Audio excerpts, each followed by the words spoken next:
home again. The pirates rushed toward the mast. Peter threw off the cloak. He drew his sword. Captain Hook gasped. "I thought you were dead." "Do I look dead?" asked Peter. He shouted for the boys to come and help. The pirates looked for their weapons. The boys had picked them up. Peter said, "Leave Captain Hook to me." Peter and Captain Hook fought each other. Both of them were good at fighting. At first, Peter was winning. Then Captain Hook was winning.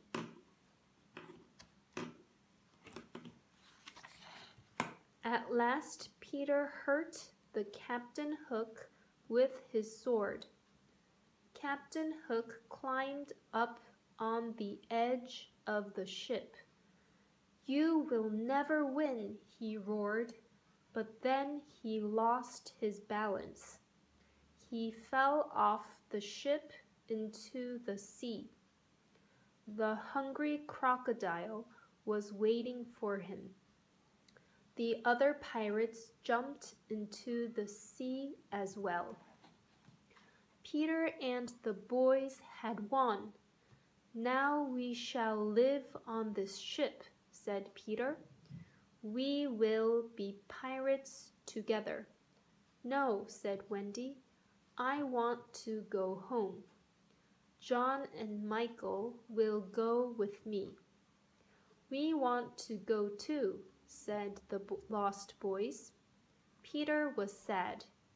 He did not want them to go back to London.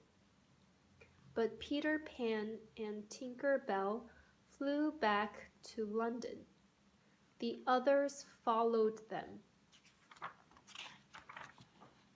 At last, Wendy, John, and Michael arrived at the house.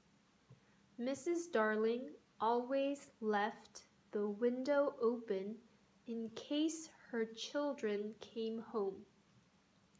Now they flew in through the window. "Have I been here before?" asked Michael. He did not remember his home. "Of course you have," said John. "Let's get into our beds," said Wendy. "It will be a surprise for Mother." A little while later, the door opened.